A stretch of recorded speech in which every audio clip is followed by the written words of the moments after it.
Hello everybody, hope you are doing well. Today in this video we are going to discuss about certain current affairs which are important for both prelims and mains. Okay, so the list of the topics are here. The first topic is International Monetary Fund. Second, Economic Capital Framework of Reserve Bank of India. These two topics are predominantly prelims oriented topics. And third topic is rice wheat cropping pattern, which is a mains oriented topic. Fourth one, oil price wars and impact on Indian economy, which is both prelims and mains oriented topic. Okay, so we'll discuss these four topics. First of all, I'll discuss about the context, why these issues are in news, and then we'll dig deeper into the conceptual background.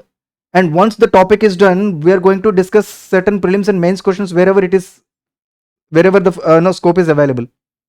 Okay, so the first topic, International Monetary Fund.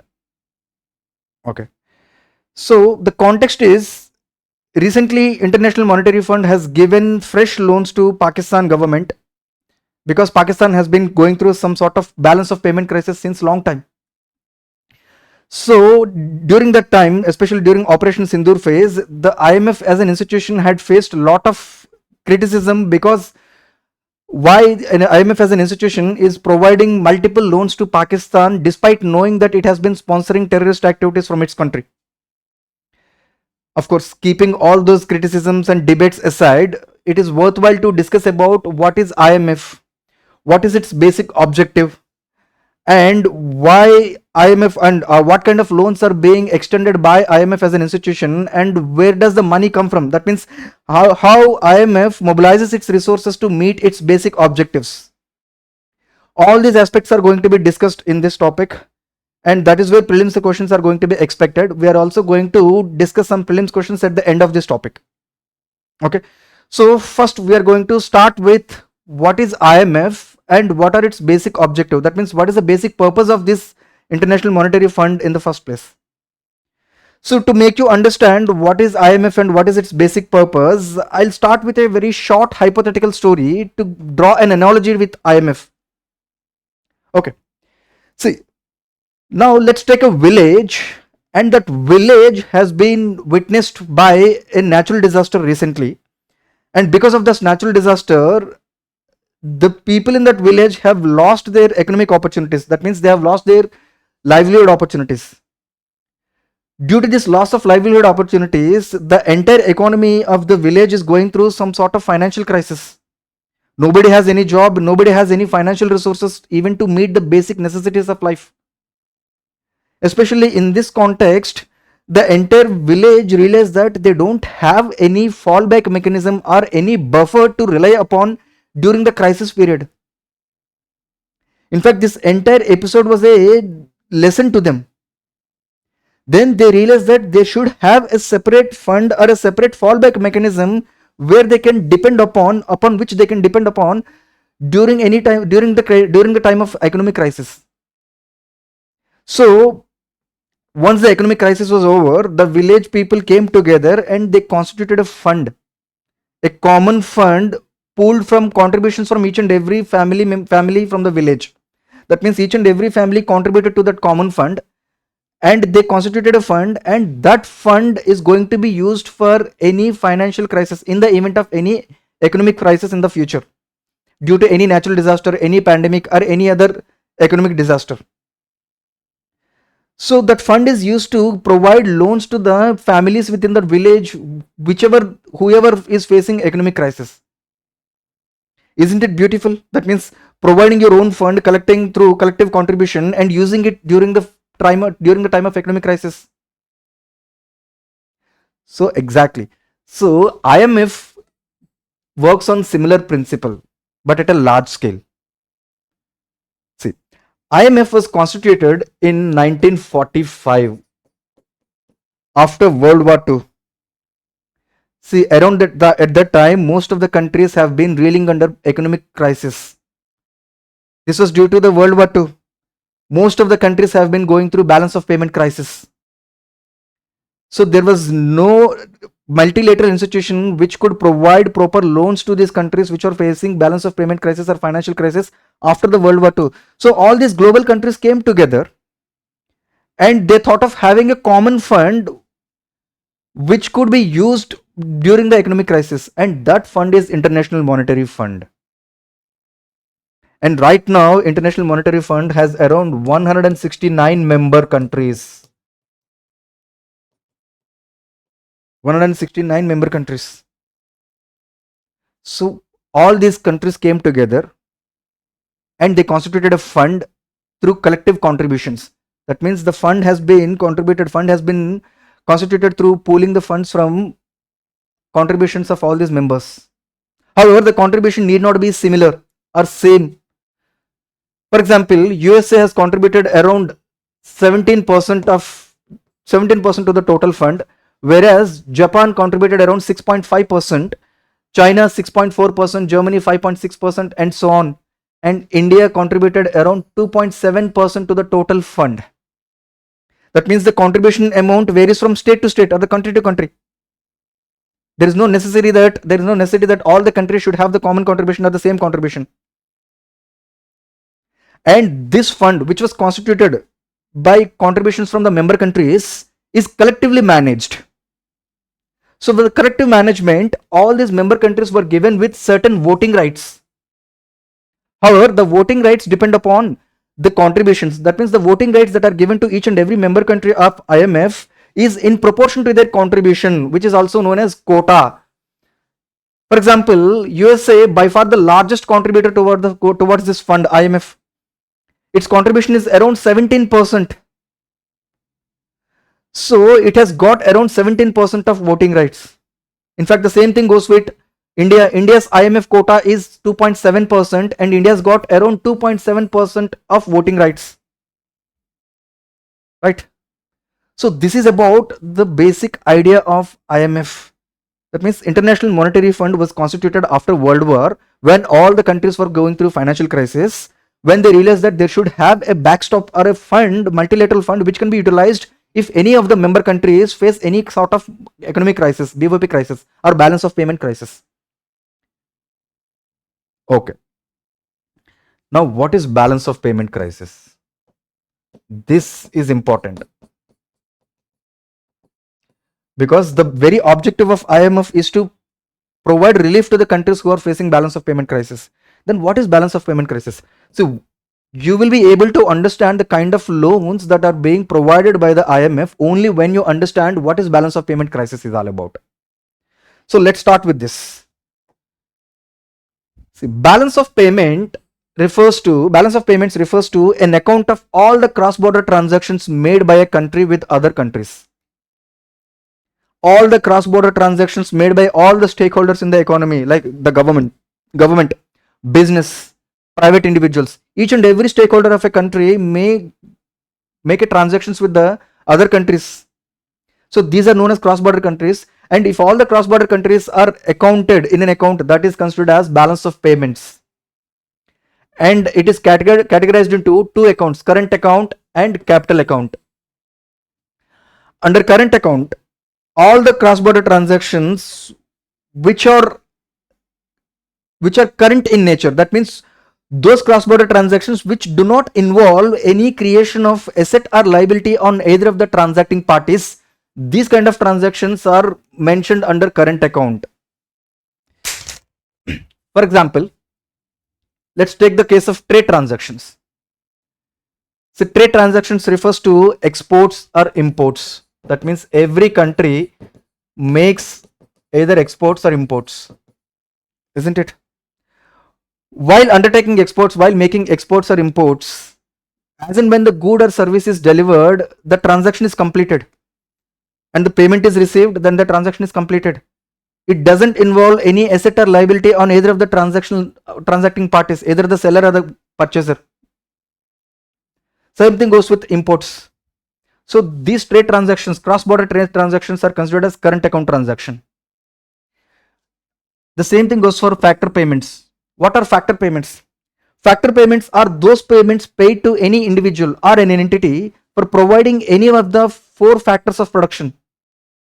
What are the four factors of production? Land, labor, capital, entrepreneurship. For providing these four factors, the individual or the entity receives some amount of income. So the amount paid for providing four factors of income are known as factors of payment or factor payments. So they are wages or salaries, profits,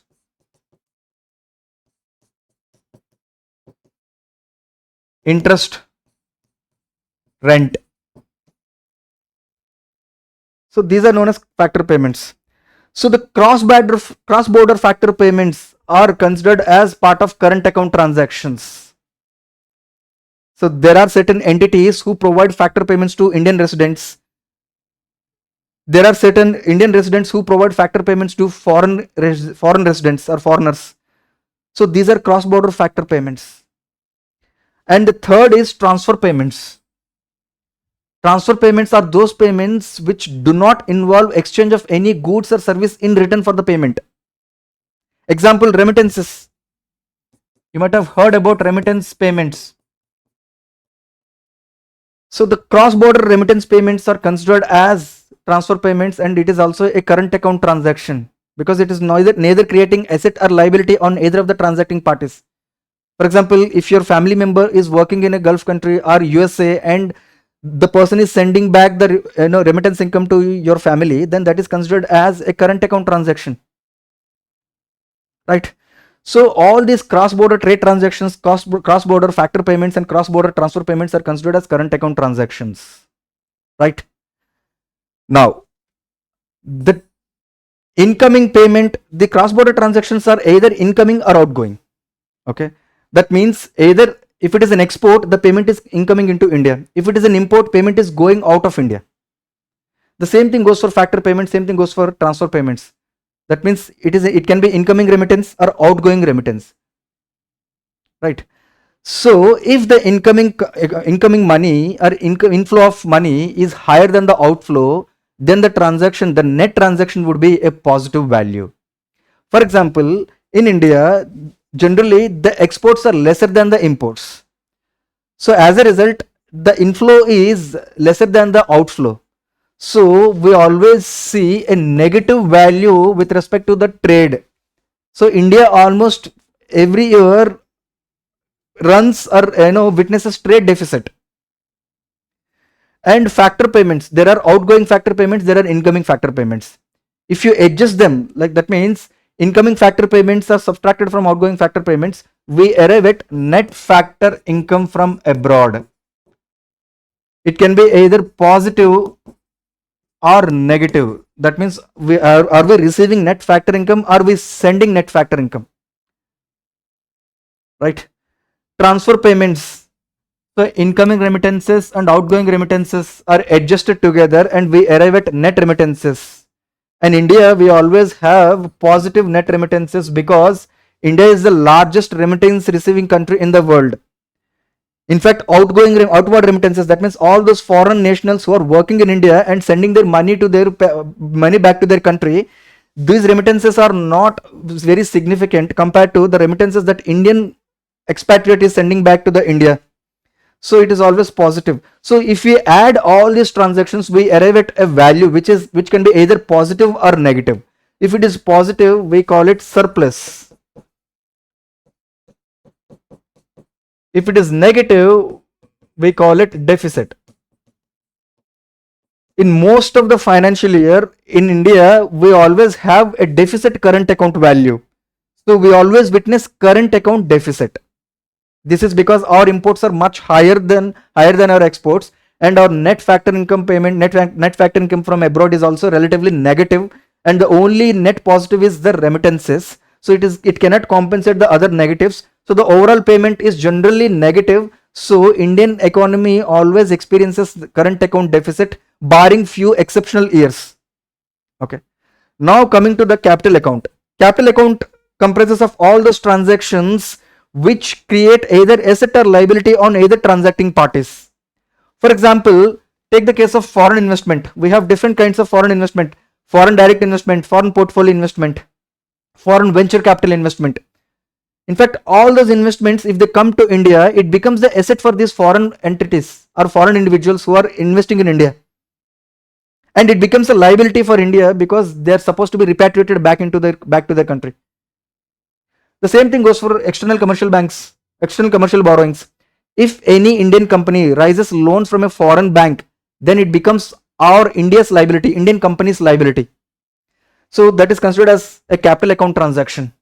Bank deposits, if a foreign resident or a non-resident India sends money to the Indian bank account through to his Indian bank account through foreign currency non-resident deposits, then that is also considered as a capital account transaction, because the Indian bank is raising liability from the foreign source. So capital account, in the capital account transactions, either capital is coming into India or going out of India, right? So generally in India's case, the incoming foreign investment is higher than the outgoing foreign investment, and the incoming external borrowings are higher than the outgoing external borrowings, and also incoming bank deposits are higher than the external borrowing bank deposits. So that is why the current account value is always positive, and this is much higher than the current account deficit or the negative value that we come across from the current account. So this capital account surplus is going to overcompensate the current account deficit, and as a result we generally tend to have balance of payment as overall positive.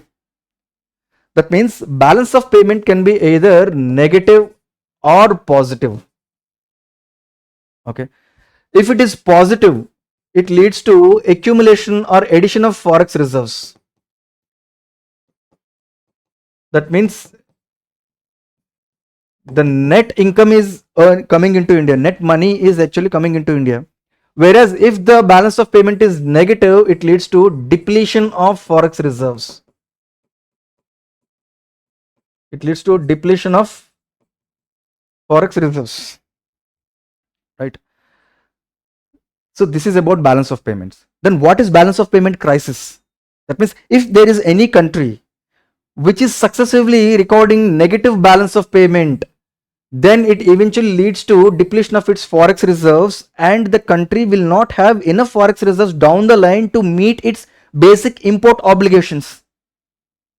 In fact, Pakistan is going through such kind of balance of payment crisis right now, and that is why it is seeking loan from International Monetary Fund. That means the country has gone through successive negative balance of payment crisis, negative balance of payment year by year.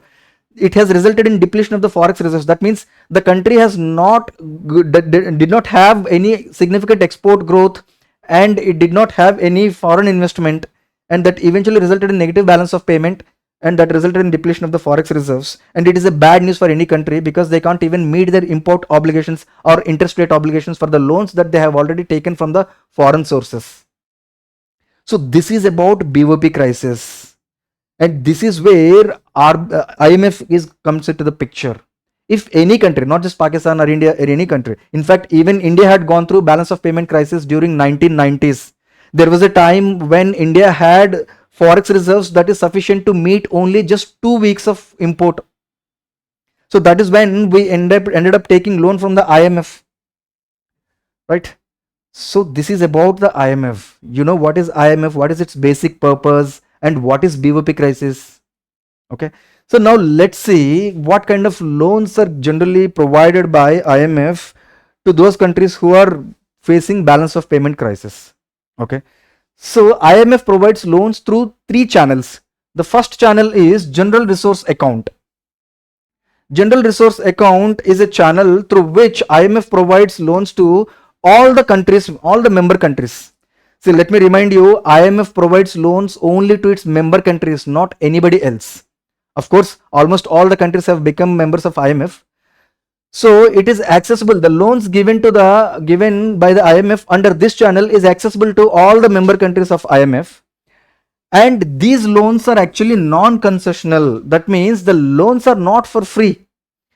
They are charged with an interest rate based on the market rate. Market interest rate. That means if at all they take loan from any multilateral institution, they receive the same kind of interest rate, right? So this is about the general resource account. Coming to the second channel, which is known as Poverty Reduction and Growth Trust, PRGT. See, as the name suggests, IMF provides loans under this trust only to low income countries. low income countries and also poor countries which are facing balance of payment crisis.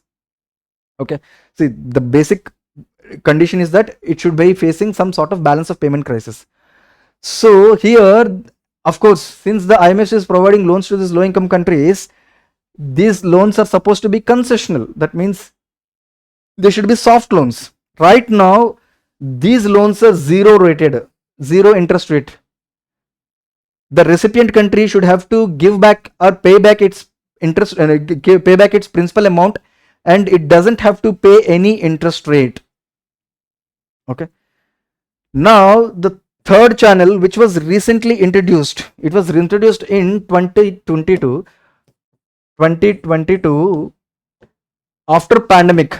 IMF realized that there should be a new channel, because even during some sort of crisis like pandemic or any climate induced in a climate induced natural disaster, some of the countries may face some sort of crisis.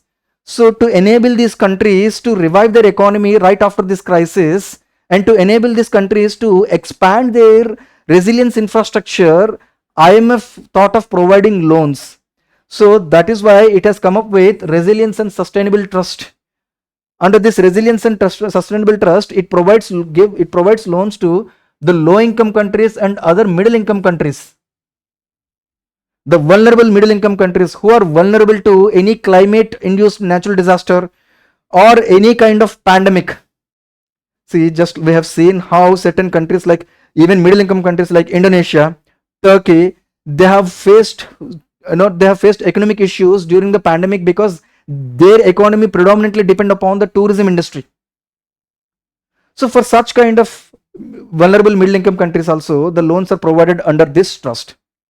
However, these loans are relatively affordable, of course not zero rated, but they are relatively affordable. They are provided at a very cheaper price. Okay, so what are they going to do with these loans?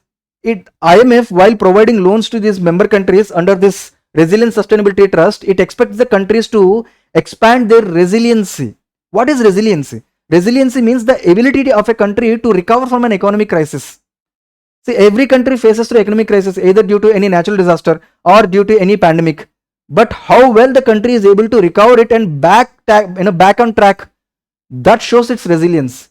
So only those countries with proper resilient infrastructure and proper health infrastructure can be recovered very quickly if they face with any pandemic or any climate change induced natural disaster.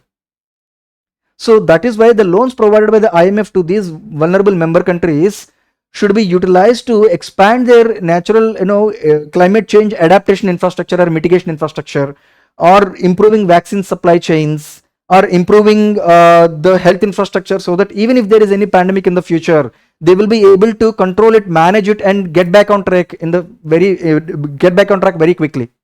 So that is the purpose of this Resilience and Sustainable Trust. It is a pretty new channel. So keeping this aside, now let's come back to the other two channels that we have already discussed. One is General Resource Account and other is Poverty Reduction and Growth Trust. Under General Resource Account, IMF provides loans to all the member countries. Generally, it is provided to middle income countries and high income countries who are facing balance of payment crisis. Under PRGT, it provides loans to the low income countries and they are generally zero interest rate. Fine. But what kind of loans are there? Are they short term loans? Are they long term loans? Are there any conditionalities to these loans? We'll discuss that. See, there are three kinds of loans which are provided. First, extended loans. What are extended loans? These loans are provided to those countries, either high income countries and middle income countries or low income countries, whoever facing balance of payment crisis, whoever facing long term balance of payment crisis. That means protracted BOP crisis. For example, let's take the case of Pakistan. Pakistan has been going through balance of payment crisis since almost 5 to 6 years. So IMF provides long-term funding facilities. So that is what considered as extending loan. They are known by different names: extended fund facility or extended financing instrument. Okay. So these extended fund facilities are provided to tackle the long-term BOP crisis, and they are given at multiple stages. And that is what the Pakistan has received recently. Pakistan has received a new stage of funding from the IMF as part of this extended fund facility. The second type of loan is standby loan or standby facilities. Standby loan facilities. What are the standby loan facilities? IMF provides loans to those countries which may potentially go through BOP crisis in the future. That means right now they may or may not go through proper BOP crisis, but there is a high likelihood that the country or the member country may go through it. So as a standby facility, the loan is provided and the country can take the loan whenever it requires. So that is standby facility. And the third is rapid loan facilities. Rapid loan facilities, or rapid fund facility, or rapid financing instrument. They are known by different names depending upon the country to which the IMF is providing the loan to. Okay, so these loans are rapid loans are provided to any country which is facing urgent BOP crisis. That means this is an emergency loan. This rapid loan is a short term loan and it is very emergent. It is given as an emergency loan facility. Okay, it is given to obviously either low income country, high income country, or any countries. So these are the three kinds of loans provided by IMF under these two channels. Okay, so the loans that are provided, either concessional loans or non-concessional loans, they're attached with some conditions. IMF doesn't give loan without any conditions. In fact, it attaches certain conditions. So what are these conditions? These conditions are important because these conditional loans is a hallmark feature of IMF. So what kind of conditions are attached? Like example, tax reforms. For example, the recipient country must undertake certain tax reforms to increase its tax to GDP ratio. And the recipient country must follow fiscal austerity. What is meant by fiscal austerity? Austerity to reduce the wasteful expenditure, to reduce the revenue deficit or revenue expenditure, consumption expenditure, subsidy expenditure, to control the fiscal deficit. So fiscal austerity, revenue deficit or fiscal deficit is supposed to be controlled. See, you must be wondering why this conditionality. What are the purpose of these conditionalities?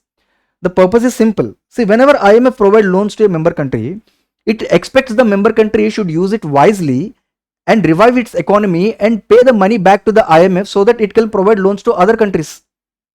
So to make the other recipient countries to revive their economy, it puts some conditions asking the economy to be free from any inefficiencies. So that is why these conditions acts as incentives.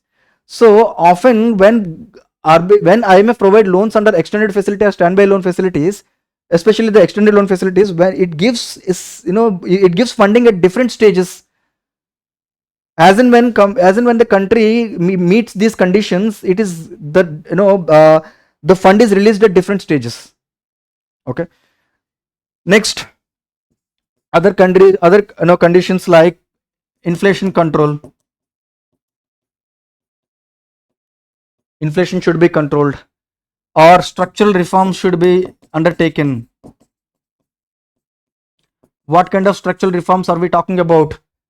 Deregulating the economy, opening the private partnership, opening certain sector to private investment, removing the government monopoly in most of the sectors, opening the gates for foreign investment, liberalizing the foreign trade, liberalizing the management of currency exchange rate. See, all these structural reforms were undertaken by India during 1990s when it had taken loan from IMF, because IMF had imposed these structural reforms as conditional. India has received extended loans from IMF. Okay. See, the conditionals are actually provided only for extended loans or standby loans, or the loans provided under resilience and sustainability trust, because there are certain end use restrictions. Okay. For rapid loan facilities, since they are provided as an emergency facility, they tend to be unconditional. Okay, generally these are unconditional. Rapid loan facilities are unconditional, right? So These are the loans provided by IMF. Now the question is, where the IMF is getting its money from? How is IMF raising the loans, or how is IMF mobilizing the resources to meet its objectives of providing loans to wide range of countries for wider purposes? First and foremost, the primary source of revenue for IMF is membership quota. See, we have already seen how each and every member contributes a certain amount of money towards the fund. So there are around 169 members, and each and every member country would make certain amount of membership contribution, which is known as membership quota. That is the primary source of revenue for IMF. And second, it provides loans to the member countries under general resource account, for which it takes interest rates based on the market rate. So the interest rates earned by the loan, interest earned on loans given to IMF members, this is also another source of income or the source of revenue for IMF. And see, IMF works like a bank. See, what is the basic business of a bank? It attracts deposits from the customers, and it provides credit facilities or loans to other customers, and the difference in the interest rate is its margin. Apart from that, the banks also invest the money taken by the depositors somewhere in some sort of assets and raise money and raise income. So even IMF does the same thing. It receives contributions from the member countries. It provides loans to certain member countries for market interest rate, but it also provides loan to some other member countries for zero interest rate. So this should be compensated by some other income, right? So they make certain investment in the global assets, and they receive some income through those investments. So income from investment made by IMF is also a significant source of income for or revenue for IMF. So income from investment. And the last source, which is also a very important source, is borrowing. IMF borrows from various sources like multilateral institutions. In fact, IMF also borrows from its own member countries. Yes. So these are known as borrowing arrangements.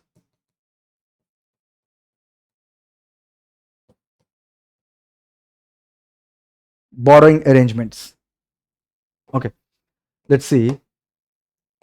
Recently, Germany pledged around 3 billion euros to IMF, so that IMF used that money to provide credit facilities to low income countries through PRGT, Poverty Reduction and Growth Trust. Even Japan also provided or pledged loan to IMF to give that money or to use that money for on lending to poor countries. So previously, even G20 has pledged some loans in the history to IMF. So IMF from time to time take loans from its member countries individually. So all these rich countries or advanced countries like Japan, Germany, France, UK, USA sometimes gives loans to the IMF. Sometimes even the G20 as an organization also provides some sort of loans by taking the money from all the G20 member countries.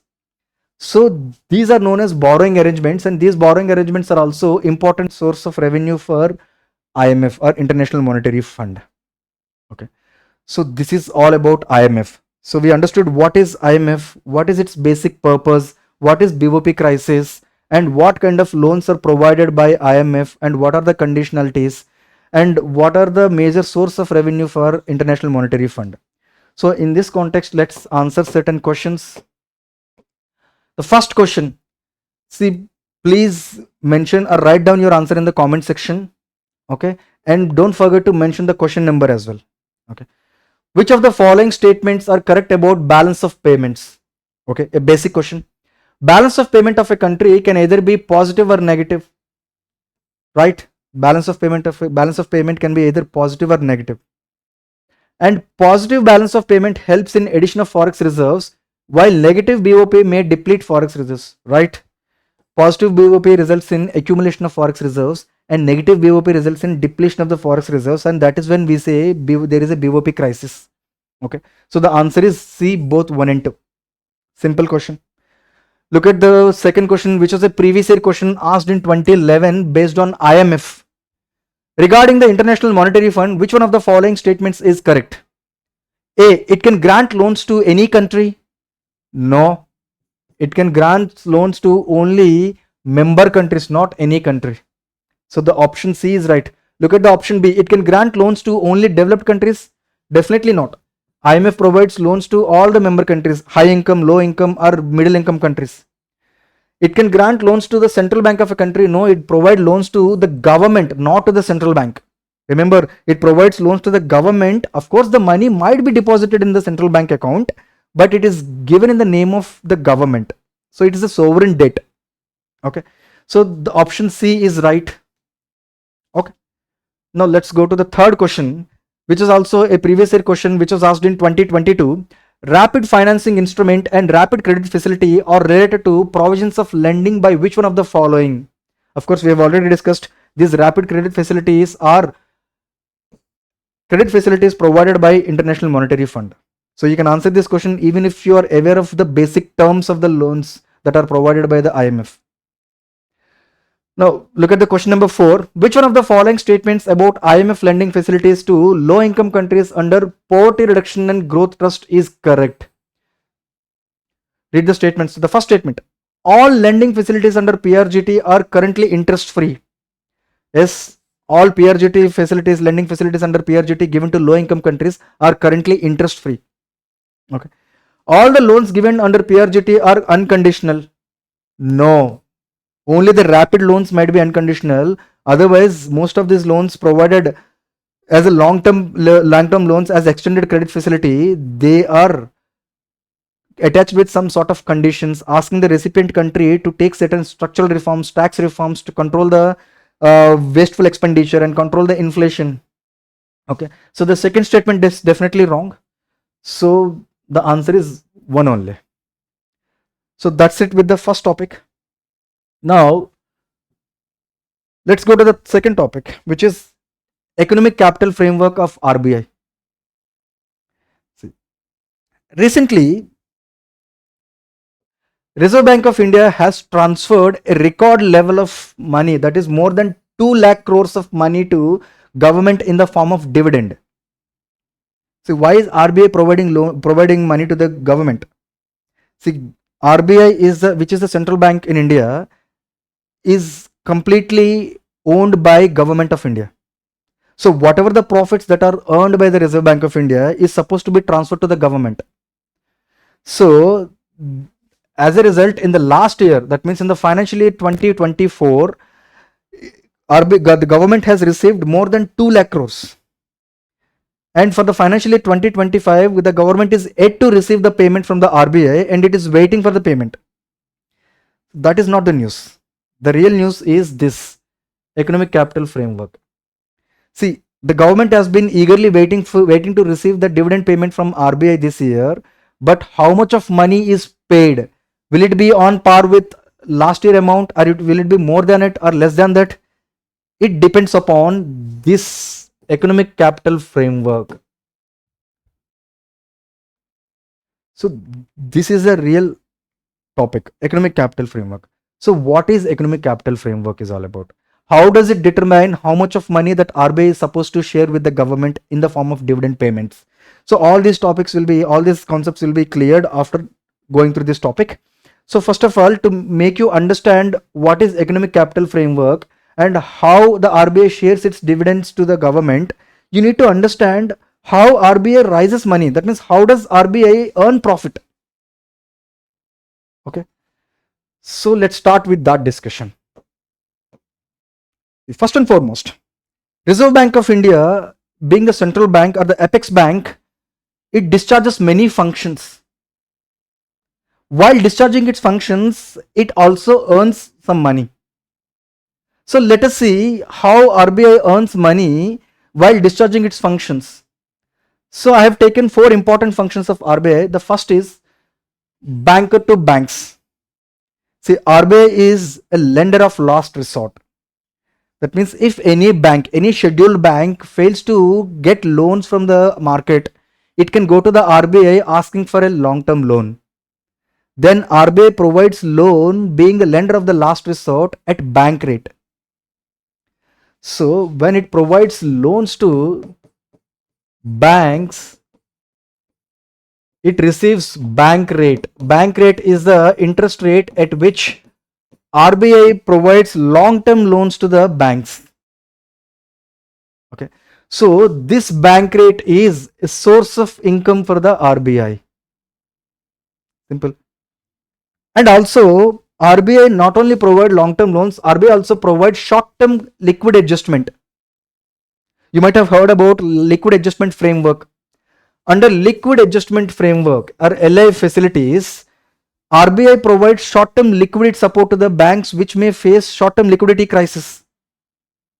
So it provides loans from ranging from 1 day to 14 days. It does it by taking securities as collateral. Government securities as collateral. The banks have to pledge government securities as collateral with the RBI to take this short-term liquidity support from the RBI. And the rate at which they take the loan from the RBI is also known as repo rate. That means the rate charged by the RBI providing this short-term liquidity support to the banks is repo rate, and that is also a source of income for RBI.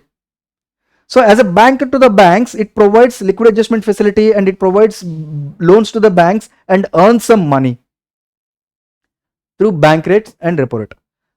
Second function, the other important function of bank is Reserve Bank of India is to regulate the money supply while implementing its monetary policy.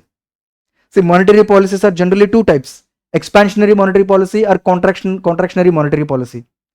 That means either money supply is increased or decreased. It is the responsibility of the Reserve Bank of India to increase or decrease money supply in the market. Money supply is increased with an intention of improving the growth rate of the economy, whereas money supply is decreased with an intention of controlling the inflation in the economy. Okay, of course, this is one of the primary objective and functions of the Reserve Bank of India. While regulating this money supply, it earns some money. How? See, how does RBI regulate the money supply in the market? Through open market operations. Open market operations or OMO. What are open market operations? RBI either purchases or sells the government securities in the market, and that results in either increasing or decreasing the money supply in the market. That means whenever RBI purchases the government securities, it injects the money supply it injects liquidity in the market and thereby increasing the money supply. Whereas RBI sells the government securities, it absorbs the liquid from the market, thereby reducing the money supply in the market. Okay. So to do it, it has to purchase and sell government securities from time to time. But while doing this process, it has to maintain government securities and it keeps receiving interest rates over the government securities. Number one thing. And also, while purchasing, if the government security rate is, let's say, 1000 rupees per one security. Hypothetically, let's say the government security rate is 1000 rupees. But when selling it after 2 months or 3 months, the rate has been increased and it is receiving 1100 rupees. The extra 100 rupees is the profit earned by the bank, earned by the Reserve Bank of India. So while undertaking its regular open market operations to regulate the money supply, it may end up earning some income through open market operations. So either through interest rate or capital gain. Interest rates or capital gain that may arise out of trading the government securities. Purchasing and selling the government securities, they may earn money through these two sources. So this is also a source of revenue or income to the Reserve Bank of India. And the third function is currency management. The third function is currency management. See, RBI has the sole authority to print and circulate bank notes. See, when I say bank note, it ranges from all the currency notes that are printed from 2 rupees to 10,000 rupees. See, the 1 rupee coins and 1 rupee currency notes are not considered as bank notes in India. They are considered as currency notes, and all the rest of the banknotes are, let's say, rest of the denominations are considered as banknotes. Okay, So RBI has the sole authority to print and circulate the banknotes, whereas government mints these coins of 1 rupee. Okay. So while printing and circulating this money, RBI may earn some money. RBI may earn some income, and that income is known as seigniorage income. You might have heard about this word seigniorage. Seigniorage refers to that income that RBI may earn by printing and circulating that money in the economy. So seigniorage refers to the difference between the cost of the face value of the currency and its cost of production. For example, let's say if RBI prints 100 rupees of 100 rupees currency note or bank note, the face value of this banknote is 100 rupees, but the inherent value, that means the production cost, may take hardly 3 rupees or 4 rupees. Let's say it is 3 rupees, it takes 3 rupees for the RBI to produce that banknote. So the difference between the face value, which is 100, minus its production cost, which is 3 rupees, that difference is known as seigniorage. So that seigniorage is actually an income to the Reserve Bank of India. See, this is the widely accepted definition that is given in the normal textbooks, with respect to the seigniorage. However, the real meaning of seigniorage is slightly different in the modern day economy. You don't have to get deeper into it because that is not very much necessary for the exam. For sake of UPSC preparation and for sake of this civil services examination, this definition of seigniorage is necessary, is sufficient. Okay.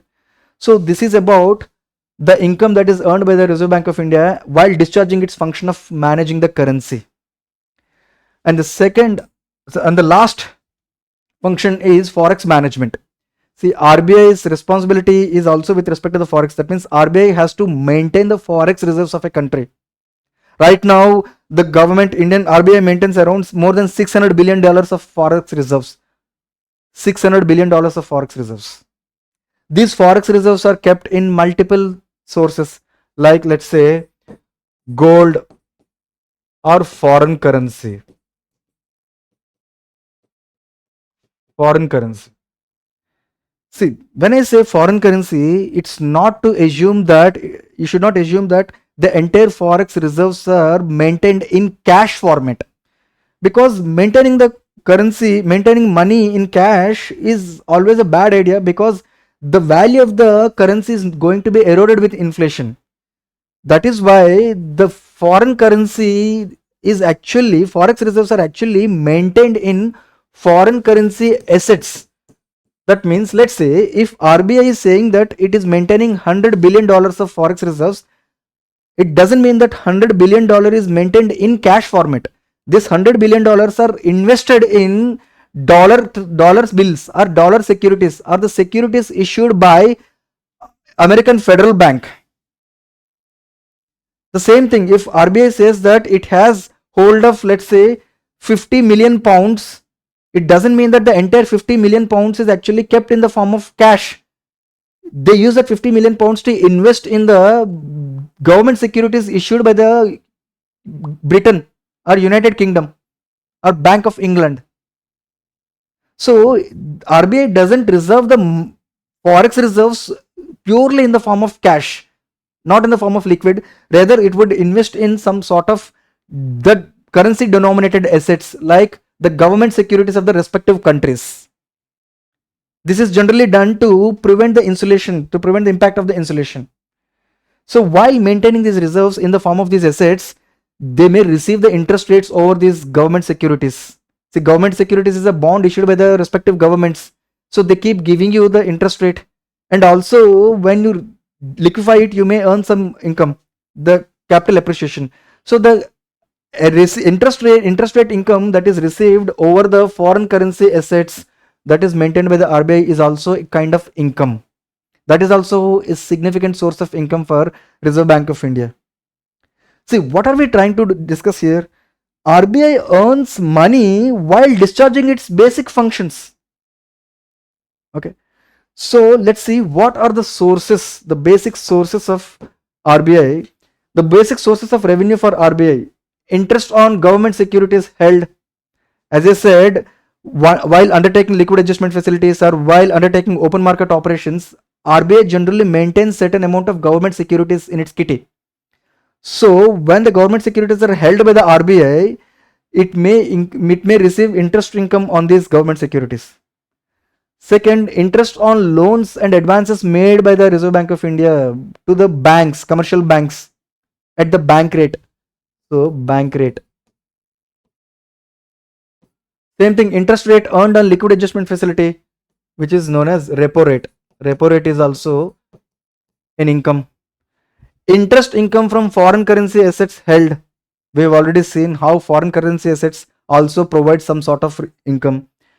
And seigniorage income refers to the income earned by the issue department of Reserve Bank of India while printing the currency and issuing the currency in the market.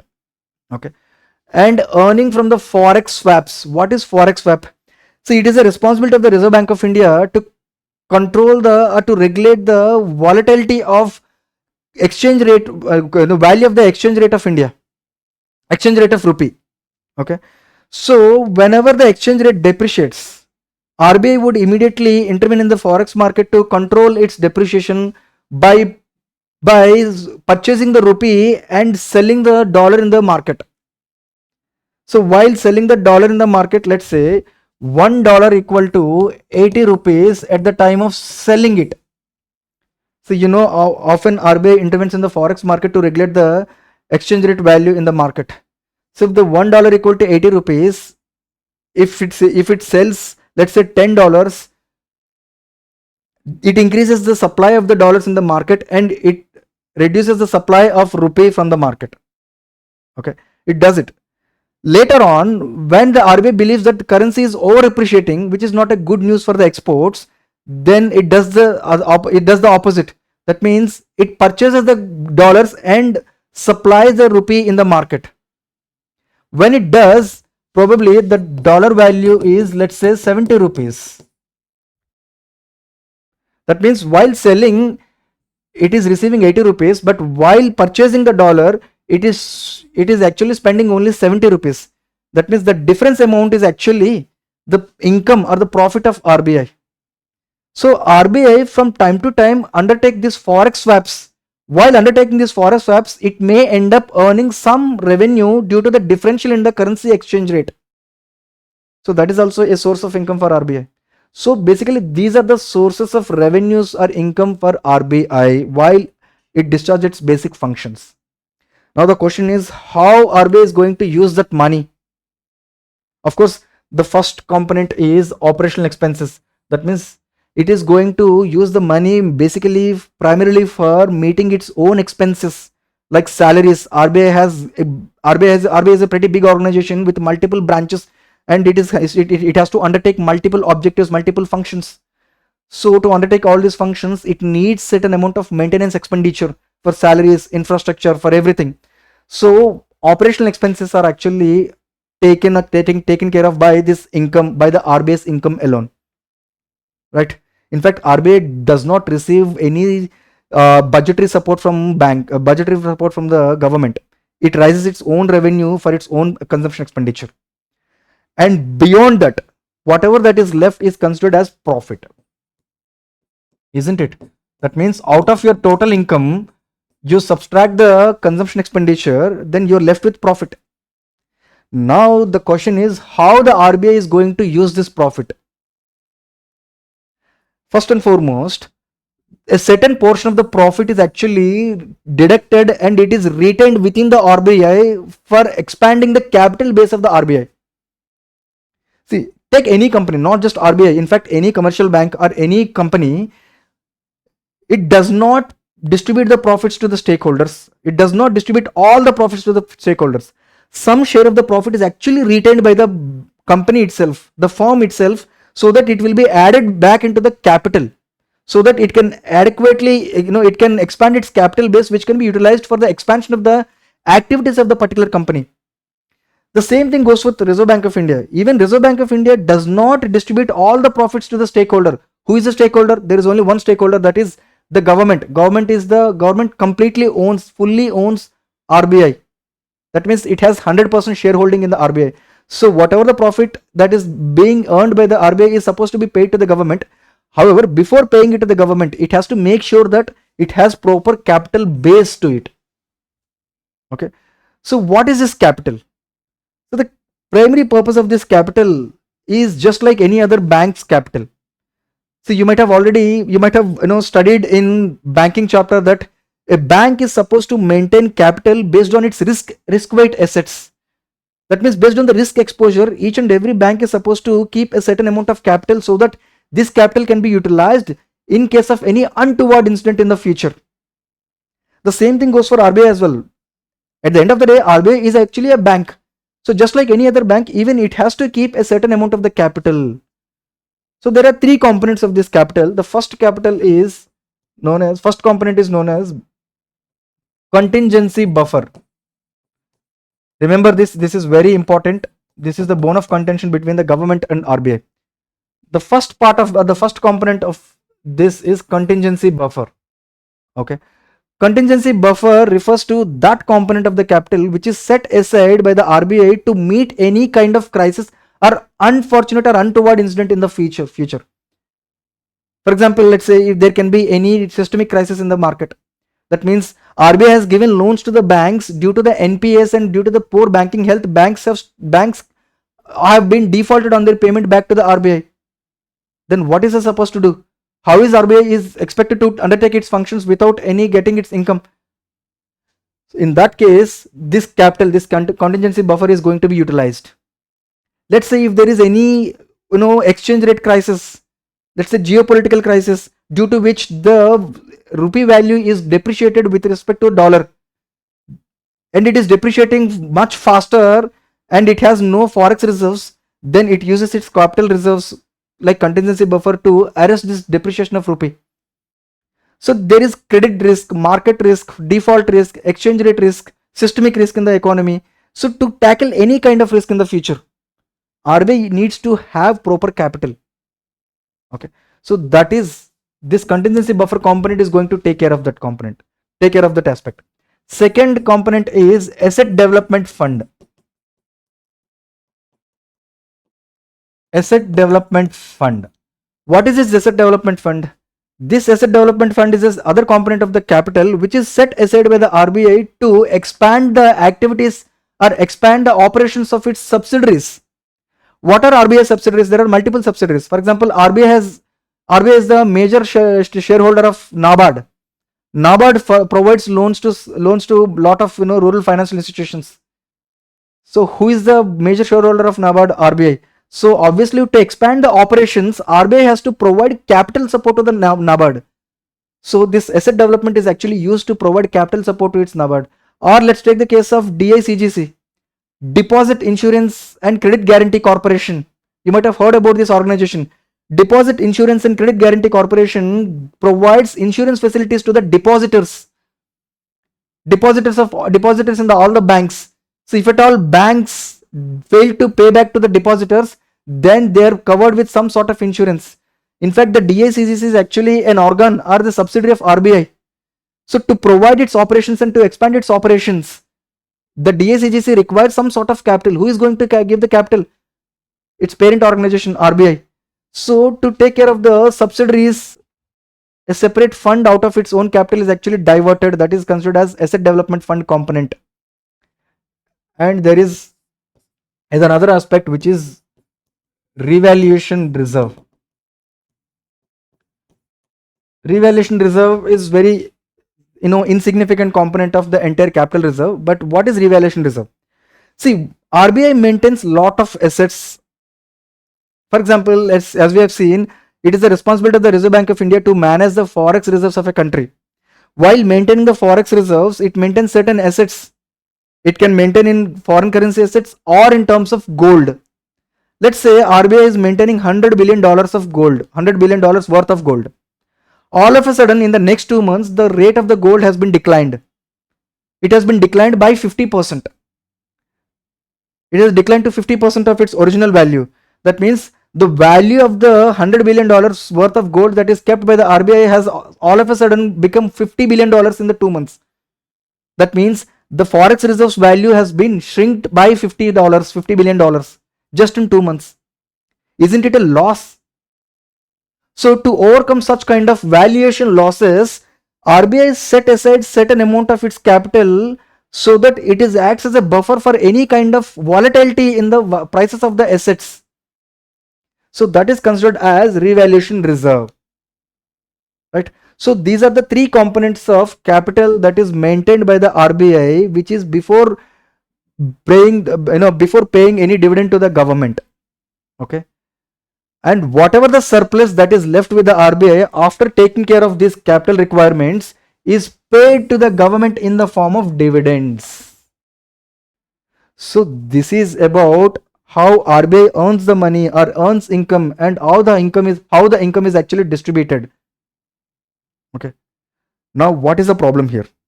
The problem here is that over the period, the government has been asking the Reserve Bank of India to provide more amount of dividends. However, RBI is saying that it is very much necessary for RBI to accumulate huge amount of contingency buffer. This contingency buffer is the bone of contention between RBI and the government. Government says that the RBI has already accumulated too much of capital. It doesn't have to retain the profits, retain certain amount of the profits into the capital every year. But RBI says that there are a lot of systemic risks in the economy, and there are a lot of geopolitical risks in the economy. Let's say if tomorrow something happens, any pandemic, any climate related event, or any war related event, if something happens, it may lead to economic crisis. At that time, RBI should be in a position to take care of the economy, and that is why it needs to maintain too much of capital contingency buffer.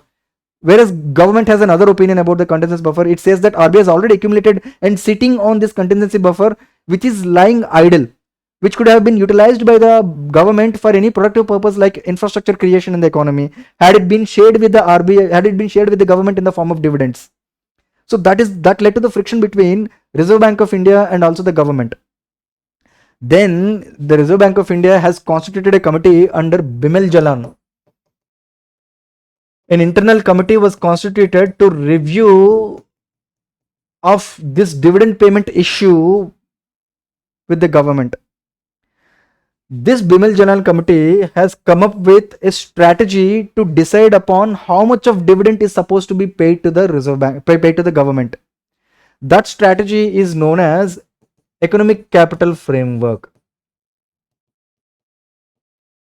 Economic Capital Framework. See, what is economic capital? Economic capital refers to that capital which is set aside by any bank for future contingency. So under this economic capital framework, Bimal Jalan committee has given an objective criteria to decide upon how much of contingency buffer should be maintained by the RBI.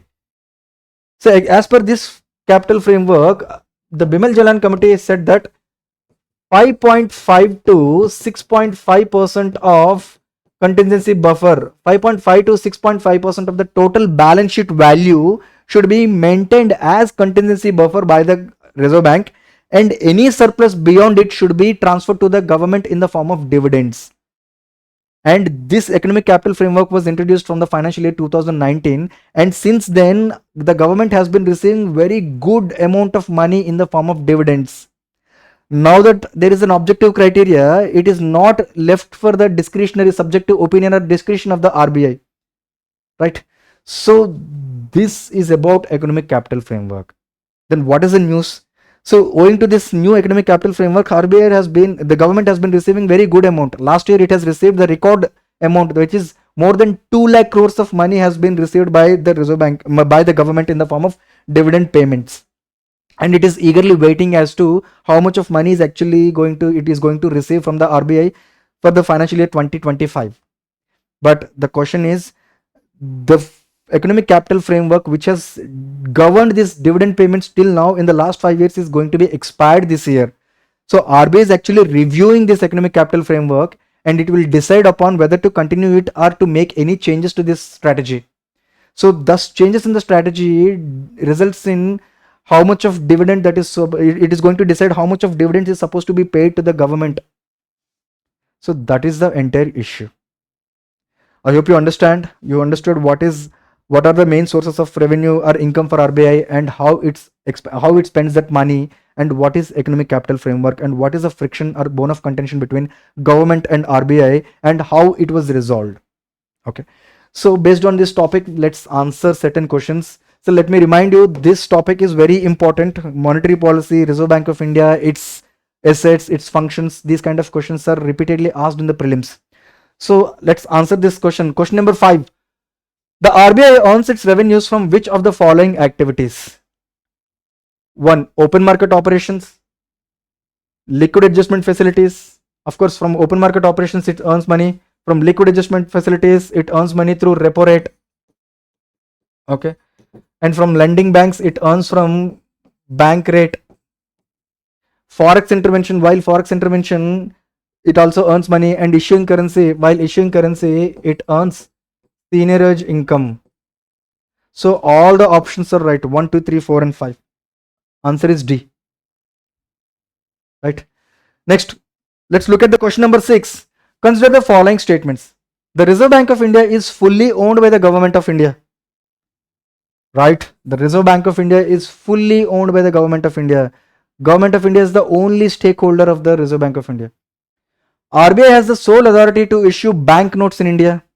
Right. As per Reserve Bank of India Act 1934, RBI Act 1934, it has sole authority to issue banknotes ranging from 2 rupees to 10,000 rupees.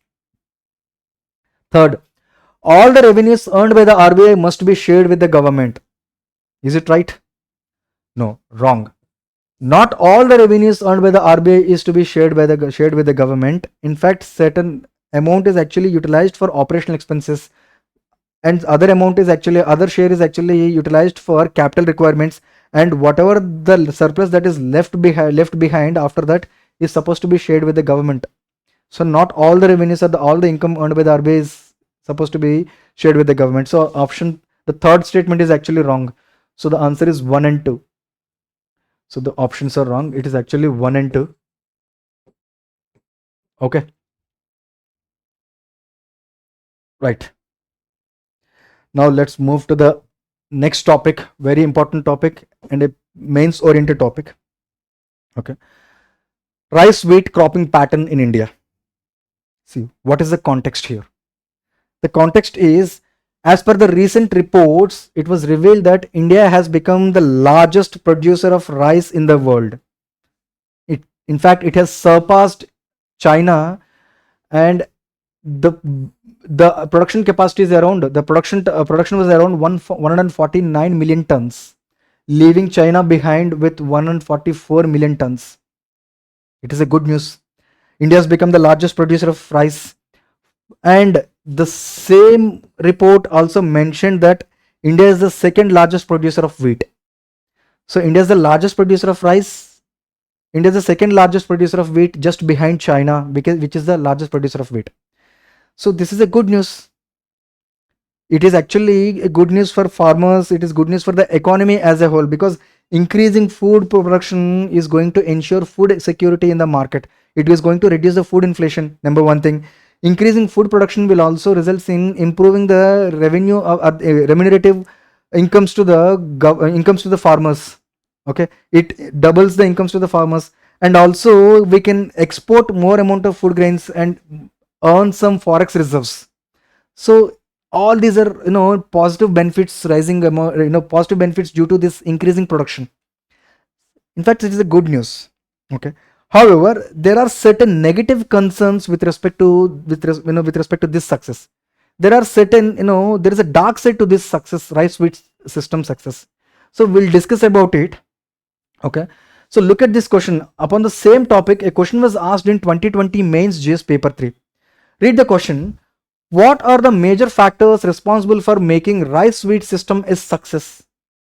And in spite of this success, how has this system become bane in India? It is a very analytical question. So we'll solve this question in this topic. So before getting into this analysis, let us look at some prelims pointers where you can expect some prelims questions. First, these are the major rice producing states as per the latest estimates. Uttar Pradesh is the largest rice producing state in India, accounting for around 14 to 15% of the total India production, followed by Telangana, followed by Punjab, West Bengal and Chhattisgarh.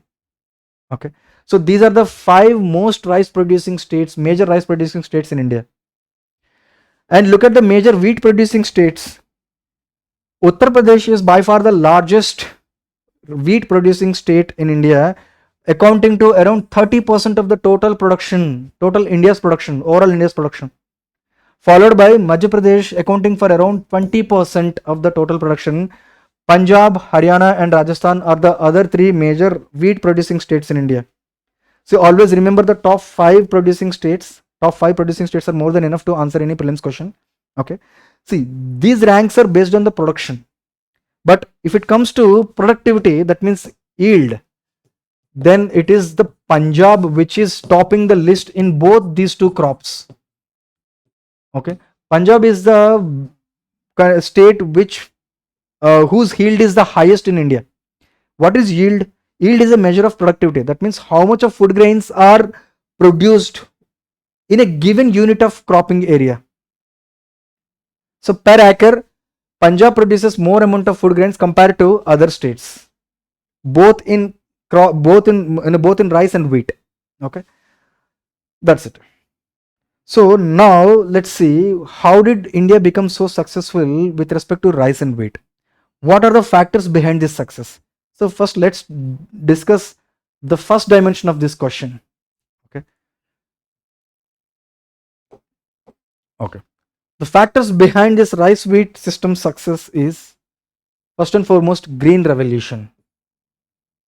See, as part of green revolution in 1960s, the government had introduced high yielding variety of seeds in two crops. High yielding variety of seeds in two crops, rice and wheat. This has resulted in improving the production of these two crops. This is actually a watershed moment in the agricultural landscape. It has completely changed the agricultural landscape in India. That is a watershed moment in the entire independent Indian history. In fact, India's agricultural history is compared between pre-green revolution era and post-green revolution era. That was the kind of impact it had on Indian agriculture production system. So high yielding variety of seeds were responsible for it. And certain states like Punjab, Haryana, Western UP, Andhra Pradesh, Tamil Nadu, these are the kind of states which had benefited from this green revolution, and they have become the major rice producing states, rice and wheat producing states. Okay, followed by the other factor, which is irrigation. Irrigation is also a very important factor. For high yielding variety of seeds, it needed lot of water. So generally irrigation facilities do determine the kind of crops that are sown in a particular area. For example, let's take the case of Kerala, where there are three rice cropping seasons. Three rice cropping seasons because of the too much of rainfall. The same thing in Northeast and West Bengal as well. Right.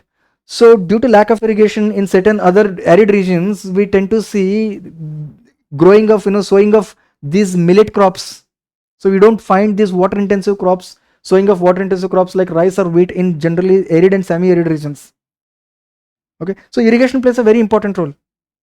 So even in the Punjab northwest region like Punjab and Haryana, which are not high monsoon receiving states, these are not the regions which receives high rainfall to grow these water intensive crops like rice and wheat. But despite lack of despite not having significant rainfall, they have proper irrigation network. They have proper irrigation network from this river system, Himalayan river system, and that is responsible for the growth of rice and wheat system success in this northwest region, Punjab and Haryana and Western UP. In fact, the irrigation is also important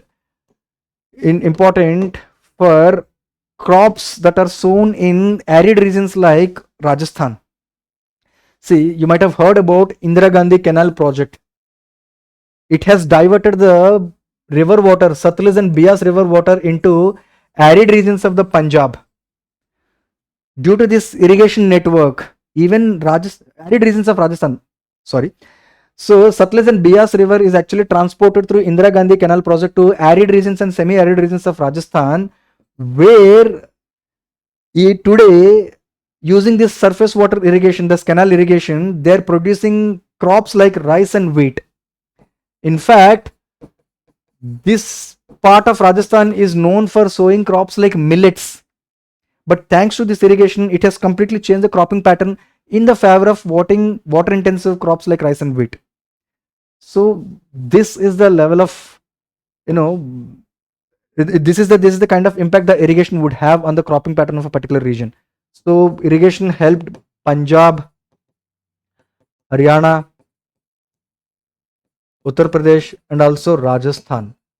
See, Rajasthan has become, after this project, Rajasthan has become top, top wheat producing state.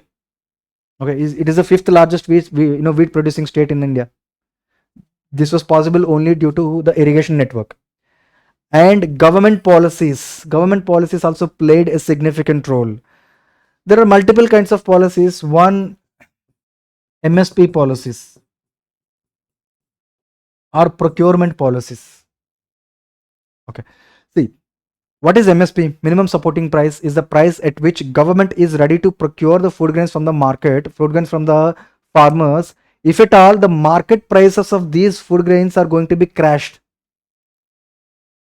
So by providing minimum supporting price, the government is actually giving an assurance to the farmers. If there are no sellers, you don't have to go for a distress sale. I'm going to purchase it from you. That is the kind of assurance that is being given.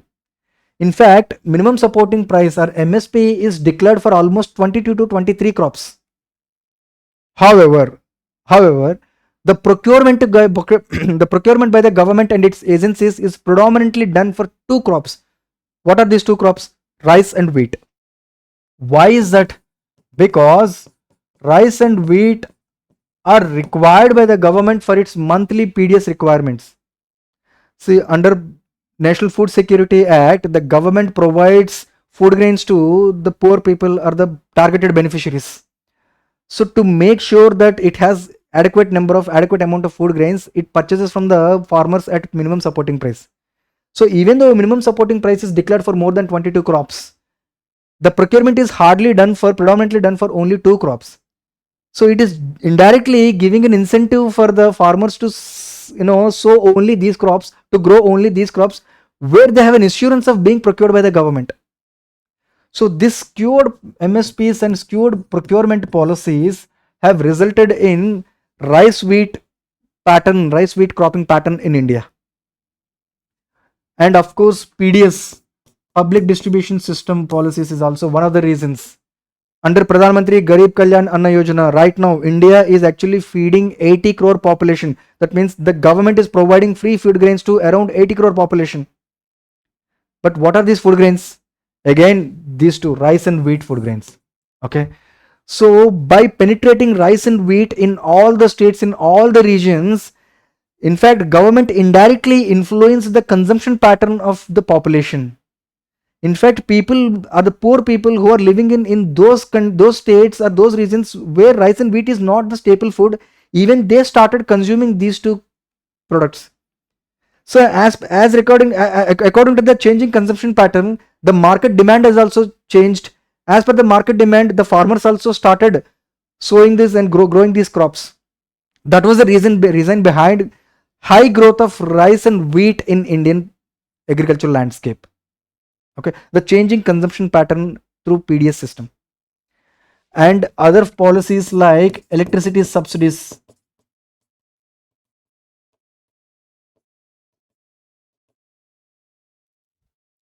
See, most of the state governments provide electricity subsidies to the farmers. So farmers do not think twice in exploiting the groundwater for water intensive crops like rice and wheat. If the electricity prices are higher, they might have thought of sowing some other crops which may not require too much of water. However, these electricity subsidies, some of the state governments have provided free electricity. And that has incentivized the farmers to grow water intensive crops, and that has resulted in huge production of rice and wheat in India. So these government policies has also impacted the cropping pattern in India. Okay. Next, consumption patterns. The consumption patterns of the population have been changed due to multiple reasons. One reason was public distribution system. Definitely, the penetration of rice and wheat through public distribution system by the government definitely had an impact on the consumption pattern of the population. But apart from that, the globalization has also resulted in some sort of change in consumption pattern. So Indian society was exposed to these global dietary habits. So we were exposed to these global food items like pizza, pasta, and bread kind of items, which are majorly made up of wheat flour or rice flour. These processed snack foods, all these are made up of rice or wheat flour. So this has increased the consumption of this rice and wheat. So when there is increase in the consumption, the food processing companies need to require or procure these two crops or these two commodities. So farmers are ready to sow only these two crops, right? And apart from that, rising household income is also one of the reasons for changing consumption habits. So generally, people staple food mostly depend upon the local agroclimatic condition. So people living in the arid and semi-arid regions used to take millets as a staple food. In fact, millet is considered as poor man food, poor man's diet.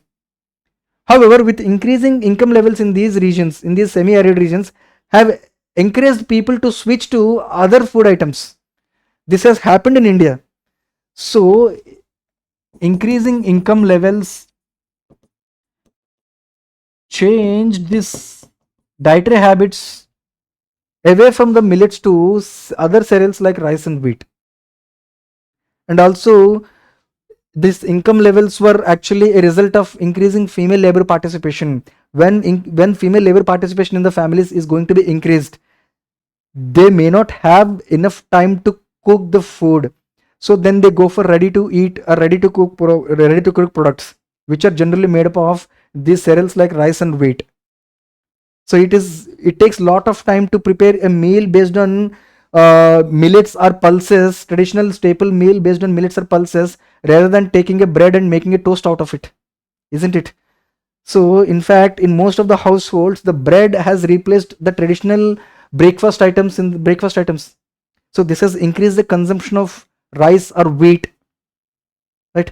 So this, ease of preparation is also one of the reasons for switching their consumption patterns and habits in favor of rice and wheat. So these are also reasons for success of rice wheat pattern in India, right? And market also plays a significant role. When I said market, it's not the domestic market but also the global market. So when there is an export demand for certain products, the market responds to it, the producers responds to it. So over the period, India has been exporting basmati rice. In fact, India has become the largest exporter of basmati rice in the global market. Okay, so the farmers have taken advantage of this increasing global demand for basmati rice. In fact, even the government has also enabled this export by removing the minimum export price. So when minimum export price and other export policies which made the exports liberal, so liberal export policies by the government, liberal export policies of the government also enabled, so the farmers started producing this basmati rice. Okay, so in Punjab, earlier basmati rice was predominantly grown in Punjab and Haryana, whereas right now it is produced in other states like Delhi, Western Uttar Pradesh, or Himachal Pradesh, Uttarakhand, even in the Jammu region. Even Madhya Pradesh farmers are also showing interest to sow the basmati rice crop. Okay, so that is the level. So this rice and wheat has replaced the crops that are generally sown in these regions as per their agroclimatic conditions. The reasons are these. Okay, now the question is, what are the consequences or what are the concerns with this success of rice wheat system in India? Okay. So what are the concerns with respect to issues with respect to the growing rice wheat pattern in India? There are three kinds of consequences. First, nutritional consequence. So the increasing production of rice and wheat has resulted in changing dietary patterns. So this has resulted in hidden hunger or micronutrient deficiency. What is micronutrient deficiency or what is hidden hunger?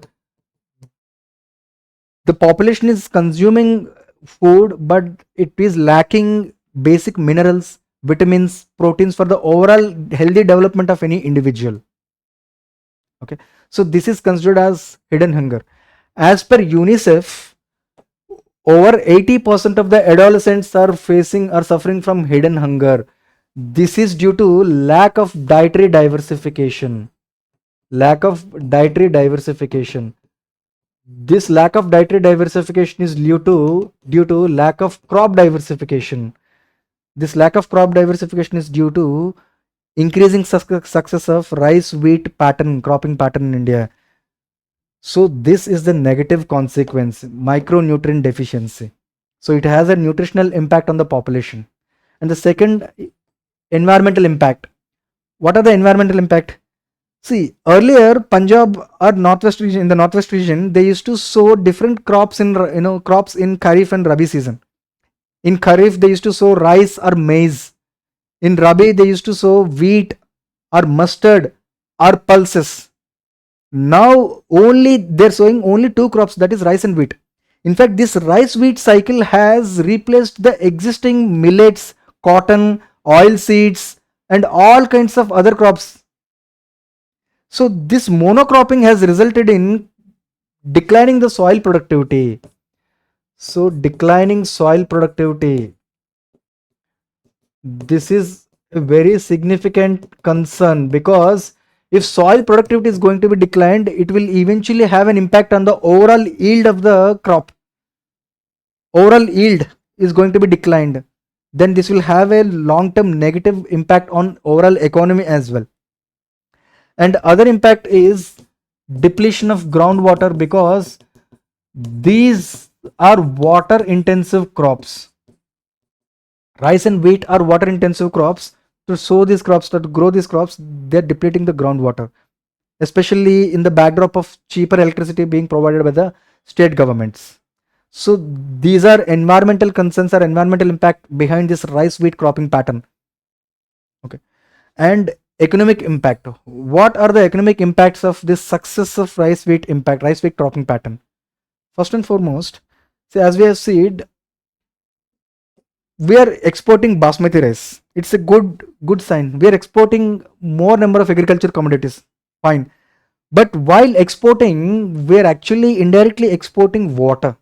That means if you're providing or exporting basmati rice, we are exporting water, right? So this is resulted in exploitation of groundwater in these states where rice and wheat is predominantly produced. Okay, so this is known as virtual water export. This virtual water export has negative consequence on the economy, because in India we are running short of groundwater. Okay, India is going to face water crisis down the line, and it may result in around loss of 6% of GDP every year down the line. See, for example, while exporting this water guzzling commodities, like water intensive commodities like rice and wheat, we are indirectly exporting water, and it is resulted in groundwater exploitation and depletion of the water tables from the groundwater. Then the farmer is supposed to spend more amount of electricity to fetch the water from the ground. So it will eventually improve his input cost, and it will eventually result in food inflation. So it will have a negative impact on the economy. Okay, so these are various economic impacts of rice and wheat cropping pattern.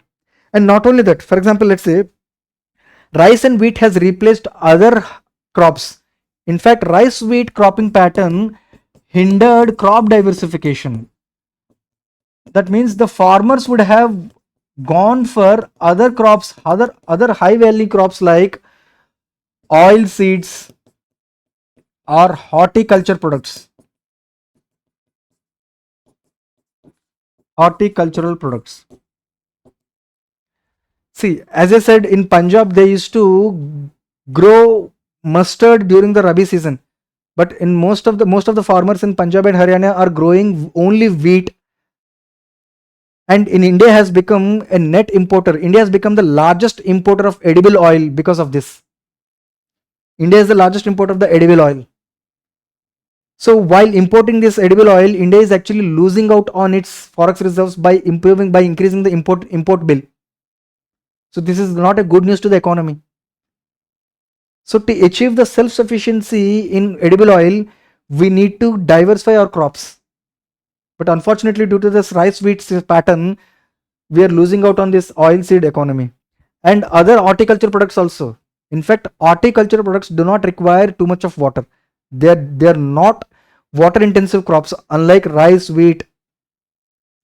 So even you can use sprinklers or other irrigation, micro irrigation techniques for the growing of these horticultural crops.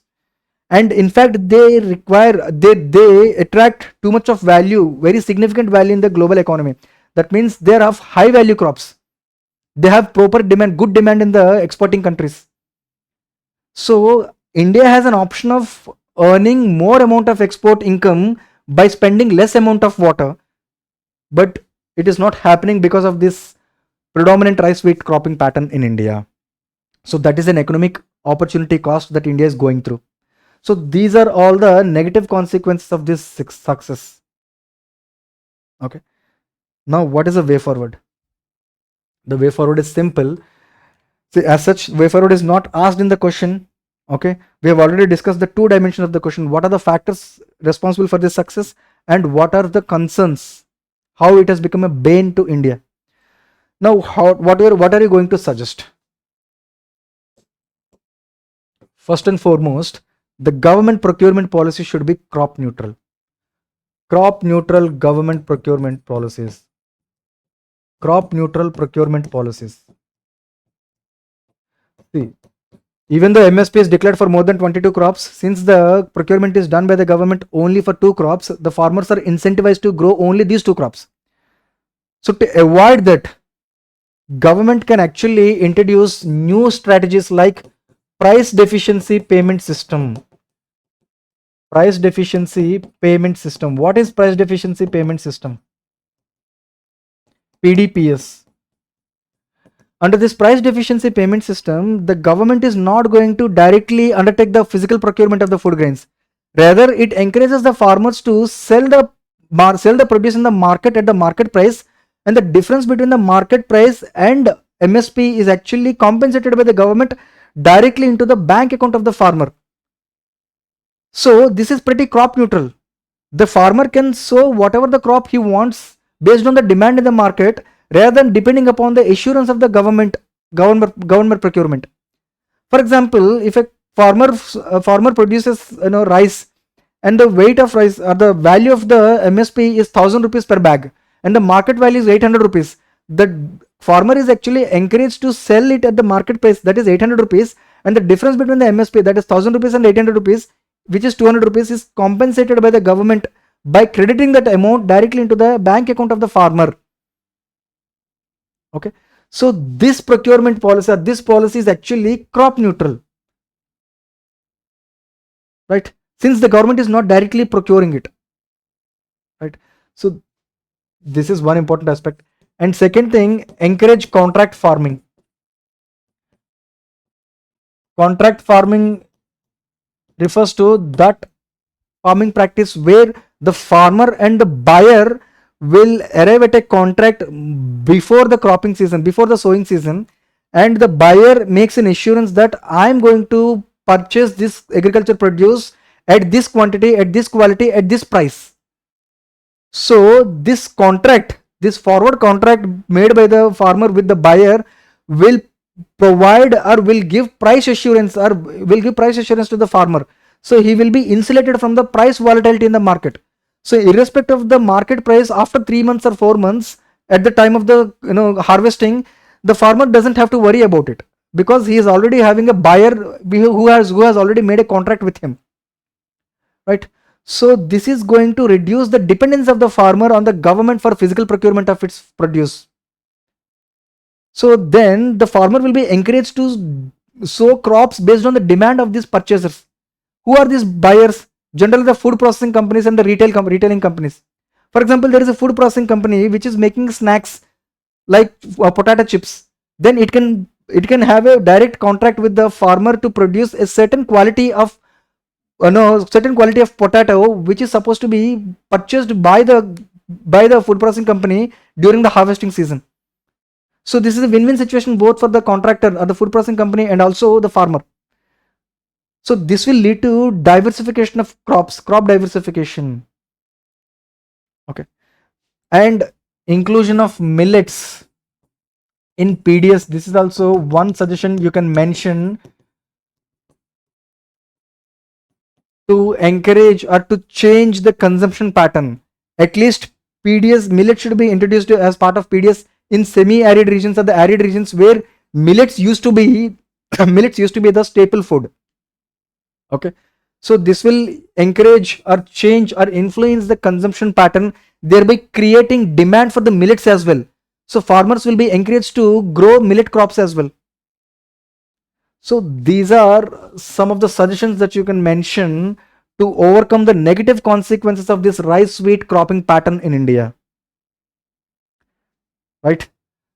So now we have discussed all the dimensions of this question. I'm sure you can answer this question. Please try answering this question based on the content that we have discussed. Okay. Let's also look at a prelims question that I've mentioned. It was asked in 2020 based on the same topic. Okay. Price of agricultural commodities. Okay. Which of the following factors were affecting the price of rice in India in the recent past? Okay. The first factor, MSP, minimum supporting price. Of course, MSP fixed by the government is going to influence the market price of the commodity. Okay. If MSP increases, market price might be increased. If MSP decreases, market price might also decrease. Okay. So MSP often becomes the benchmark price in the commodity, benchmark price for the commodity in the market. So the first factor is right. Second, government's trading. What is government's trading? See, government often sells the purchases and sells the agricultural commodities. See, government procures the food grains from the farmers for multiple reasons. One, PDS requirement, and second, OMSS requirement. That means open market sales scheme requirement. Under this open market sales scheme, the government sells the food grains in the market whenever it believes that there is a dearth of this food grain in the market.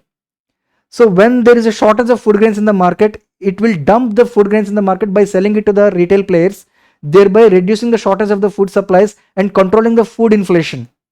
So obviously government trading will definitely change or influence the price of the commodity. Second and third factor, government stockpiling. That means government maintains buffer stock of these food grains every year. So for this buffer stock, it procures the food grains from the market. If it maintains too much of buffer stock, it may result in shortage of the food supply in the market, since that will eventually increase the price of the commodity. So as government stockpiling as actually is going to influence the rate of or the price of rice commodity. And the fourth factor, which is consumer subsidies. Examples of consumer subsidy is PDS, public distribution system. Under public distribution system, the government is providing subsidized food grains to the population. So due to this subsidized food grain population, the demand for rice and wheat in the market is relatively low. Just imagine if government is going to announce that there will be no PDS system from tomorrow, the demand for these rice and wheat products will be increased immediately in the market. So the consumer subsidies provided by the government is going to definitely impact the price of these commodities in the market. So all these factors influence the price of this rice. So the answer is D, 1, 2, 3, 4. So this is about rice wheat cropping pattern system in India. This is important for both prelims and mains. So I request you to answer this mains question.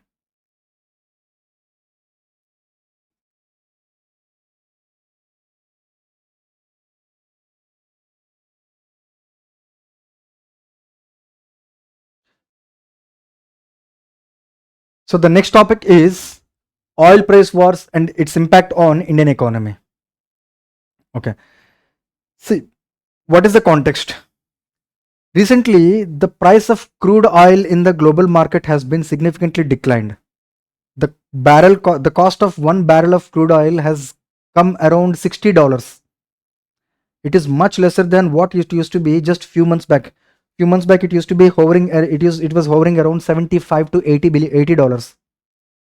Okay, so that is not the news. The real news is that when this price of this commodity has been crashing over the last few months, Saudi Arabia, which is one of the largest producers of oil in the global economy, it is improving or ramping up its production. It is increasing the supply of the crude oil in the market. So it sounds pretty counterintuitive, because whenever the price of a commodity declines, generally countries or the companies would try to regulate or control the supply of that good so that it will arrest the decline of the price of the commodity by creating an artificial demand for it. But in this case, Saudi Arabia is actually going against the basic principles of demand and supply and price elasticity in the market.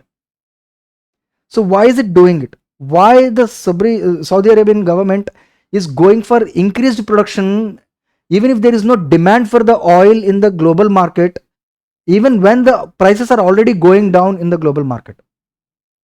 There are certain, geopolitical and geoeconomic reasons for it. I'll just briefly discuss those geoeconomic and political reasons, and then we'll get into the real analysis, which is its impact on Indian economy. Okay, so what are these geopolitical and geoeconomic reasons? First and foremost, all the oil producing countries come together and made a cartel. OPEC is an organization which comprises of the major oil producing and exporting countries. It is a 13-member country body, and it works like a cartel where they determine how much of the oil needs to be produced every year, every month. See, the production of the oil should be in consonance with the demand for the oil in the global market. Let's say if the demand increases, the production is supposed to be increased.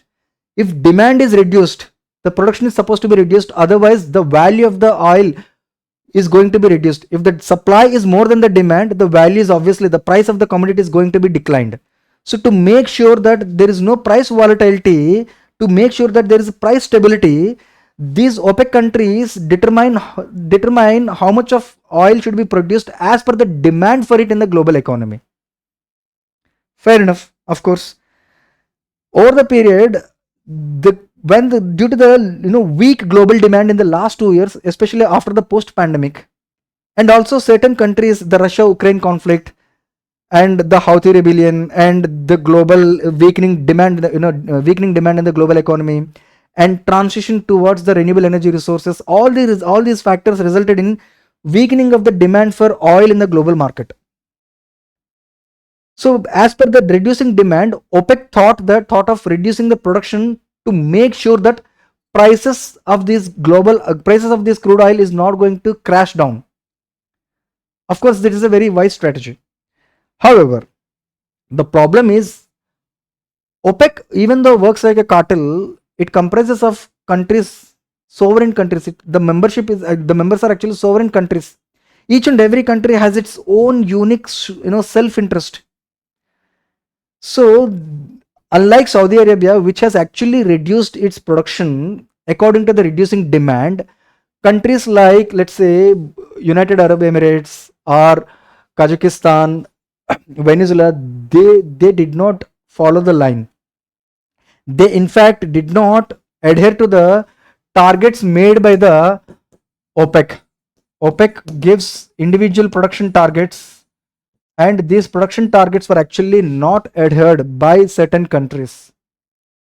Okay, so this obviously created some sense of resentment by Saudi Arabia. Okay, then Saudi Arabia, being the largest producer, in fact it is the second largest producer of oil in the world after USA, but in the OPEC countries it is the largest producer.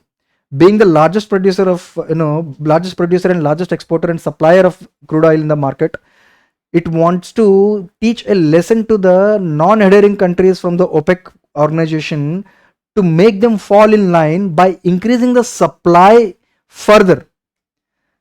In fact, Saudi Arabia can afford to increase the supply further and sell the crude oil at a cheaper price, because it can do it. It can afford to do it because it has a very magnificent production capacity.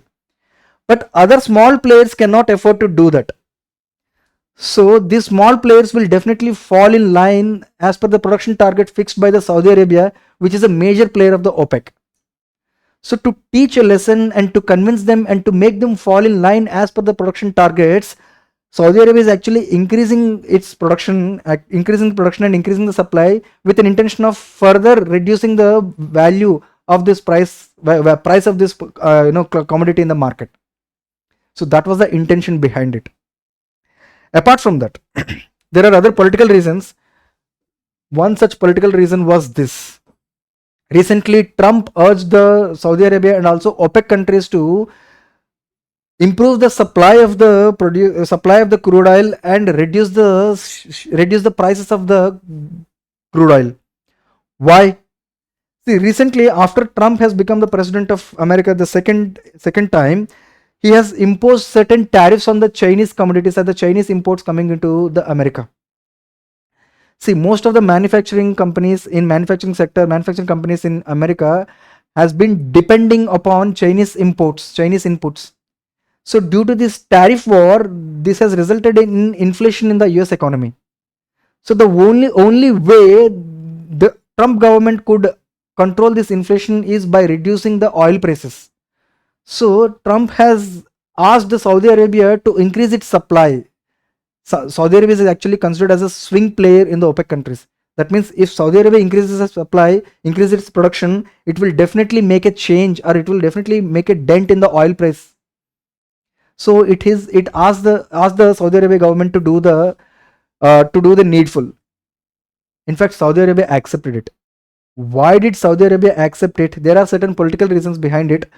One political reason was that Saudi Arabia needs help of the US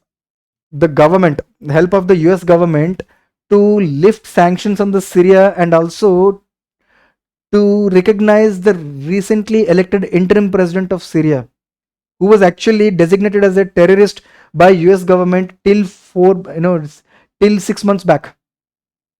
So thanks to the efforts of Saudi Arabia, this person, this ex-designated terrorist, is now recognized as an interim president of the Syria. So it's a win-win situation. It's a give and take for both the countries. And also Saudi Arabia is promised of certain arms deal, supplying of arms by the US government. So it is very much necessary for Saudi Arabia to tackle the proxy wars that is the proxy wars it is fighting in its neighborhood, like it is fighting against the Houthi rebellion. So it needs defense supplies. So for all these reasons, Saudi Arabia had to accept the request of Trump government to reduce the prices of the crude oil. How could it do? It only can do it by increasing the supply. So there are certain geo-economic and political reasons behind this counterintuitive strategy adopted by the Saudi Arabia, thereby increasing the supply of the global crude oil even when there is a price crash. Okay. Now, what is the impact on Indian economy? This is important from the examination point of view. What is the impact on Indian economy? See, obviously, declining oil prices is a very good news for India, because India is the third largest importer of crude oil, right?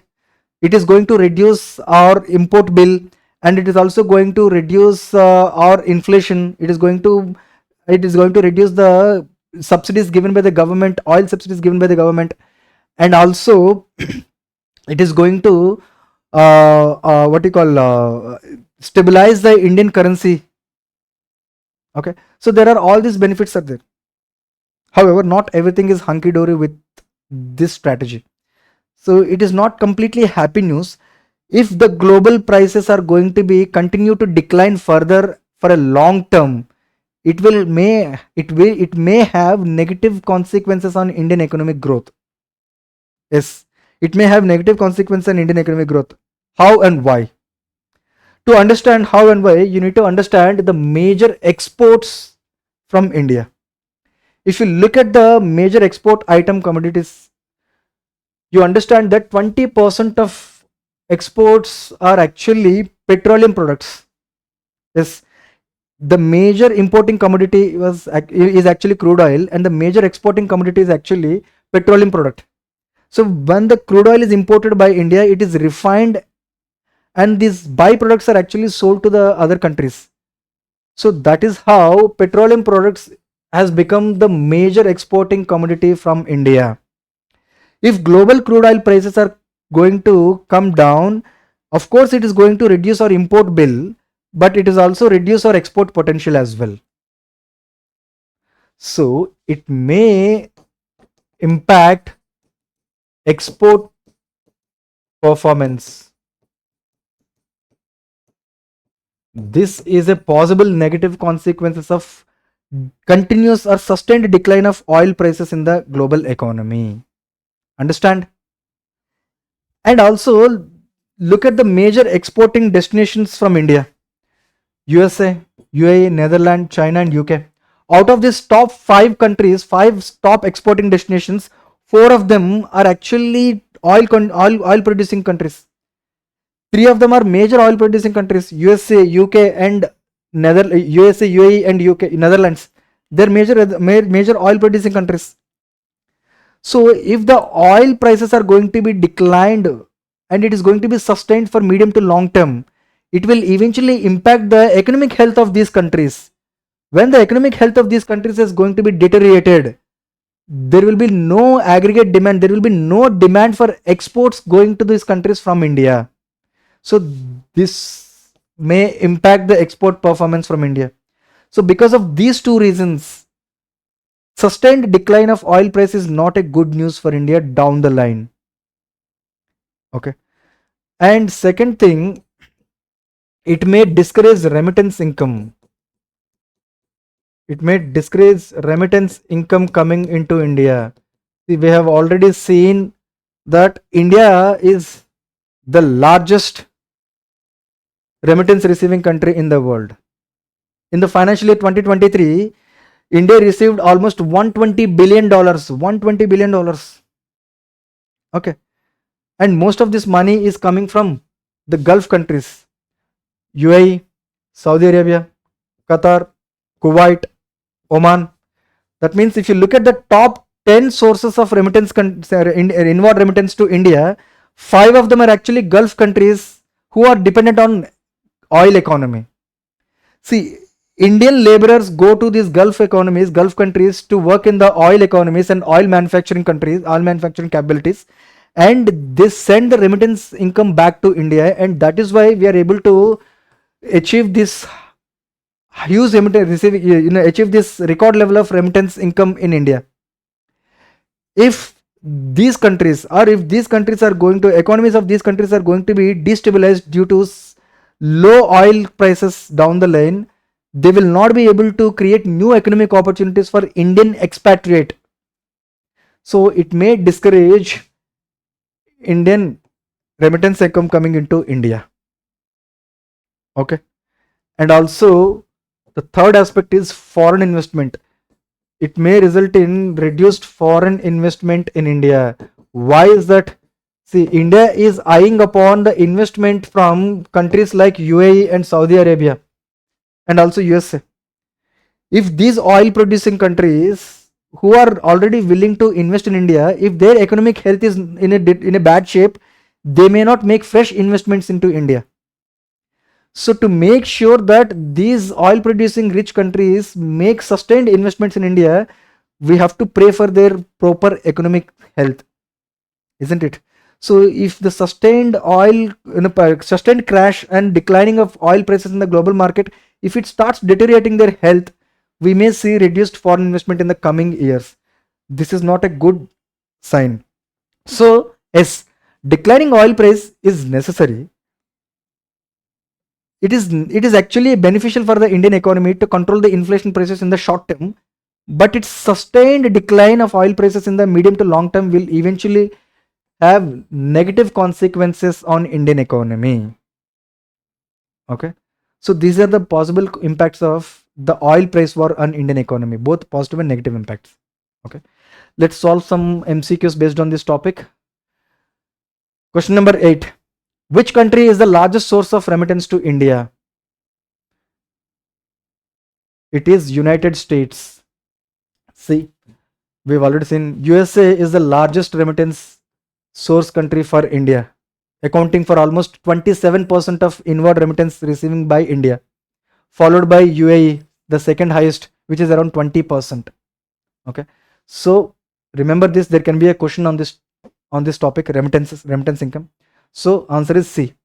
Look at the ninth question. Which of the following statements are correct about remittance inflows to India? India is the highest remittance receiving country in the world, right? At $120 billion. India is by far the largest remittance receiving country in the world. Second statement. Around half of remittance flows to India come from United Arab Emirates, UAE. No.